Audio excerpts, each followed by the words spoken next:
Halo semuanya, perkenalkan nama saya Chelsea Fania Patulakdangan dengan NIM 230910606003. Saya dari kelas A angkatan 2023. Jadi di sini saya akan menjelaskan tentang struktur dan fungsi dari komputer. Nah, sekarang ini komputer itu merupakan bagian yang paling penting dalam kehidupan sehari-hari kita. Nah, untuk memanfaatkan teknologi ini secara efektif, penting banget buat kita semua buat paham sama dasar-dasar cara kerja dari komputer tersebut. Di presentasi kali ini, saya akan membahas definisi dari komputer, struktur dasar dan sistem komputer, serta fungsi dari komponen-komponen utama seperti CPU, memori, dan perangkat input-output. Nah, kita juga bakal lihat gimana sih cara data itu diproses melalui berbagai bus system. Nah, dengan pemahaman ini, kita dapat lebih menghargai dan memanfaatkan teknologi komputer dengan lebih baik. Oke, jadi tujuannya pertama, kita memahami struktur komputer. Yang kedua, kita memahami hardware komputer. Dan yang ketiga, kita membedakan input dan output. Nah, apa sih input device itu? Jadi, perangkat input itu berfungsi untuk memasukkan data atau instruksi ke dalam komputer. Contoh dari input itu diantaranya adalah keyboard, mouse, scanner, dan mikrofon yang memfasilitasi interaksi pengguna dengan komputer. Nah, cara kerjanya, input device itu dia dengan mentransfer data dari pengguna ke komputer melalui sinyal elektronik yang diolah untuk proses selanjutnya. Kemudian ada output. Jadi perangkat output ini berfungsi untuk menampilkan hasil dari pengolahan data dari komputer. Contoh perangkat output itu apa aja? Nah, contohnya itu ada monitor, printer, speaker.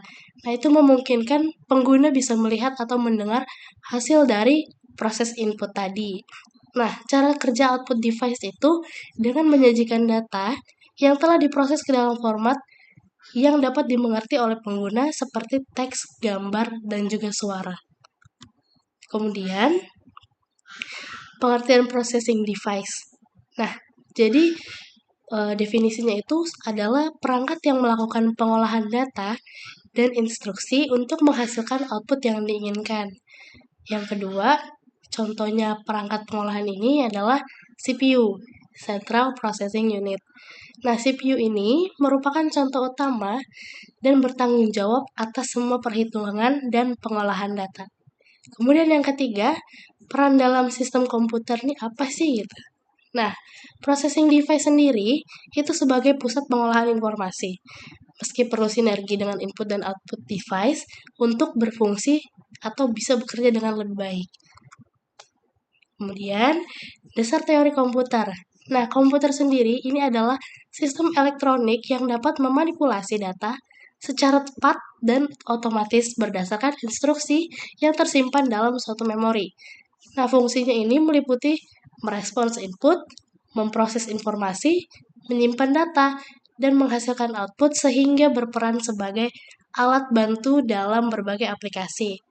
Nah, pemrograman sangat penting untuk mengoptimalkan fungsi perangkat keras dalam melaksanakan tugas-tugas yang diinginkan. Selanjutnya, sistem komputer. Sistem komputer sendiri ini terdiri dari komponen utama yang merupakan kombinasi dari perangkat keras, perangkat lunak, dan brainware yang bekerja sama untuk menjalankan operasi komputer.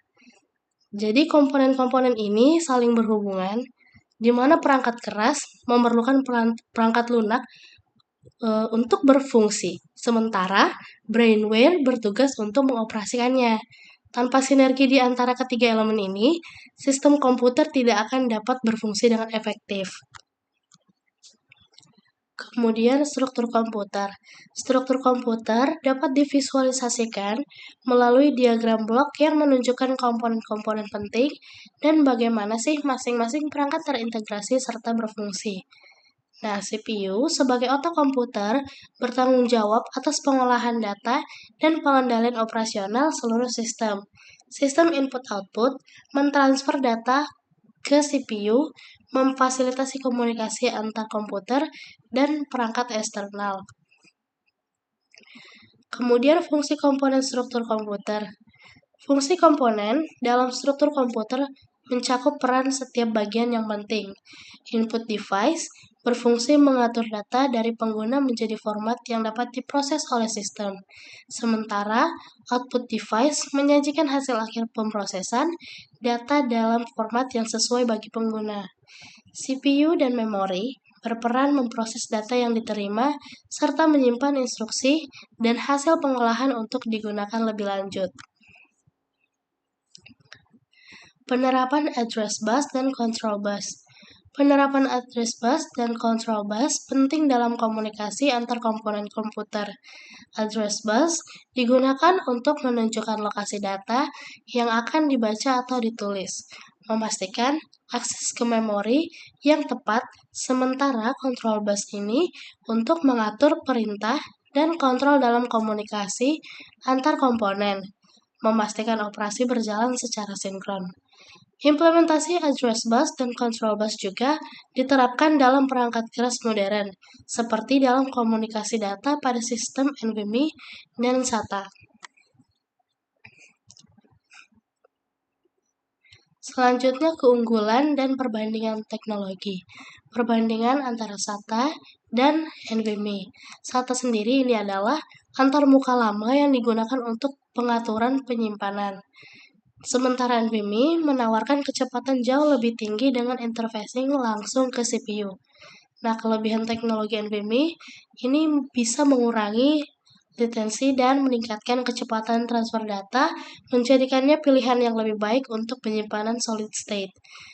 Implikasi untuk performa perangkat, peningkatan kecepatan transfer data dari NVMe secara signifikan mempengaruhi kinerja aplikasi dan waktu respon.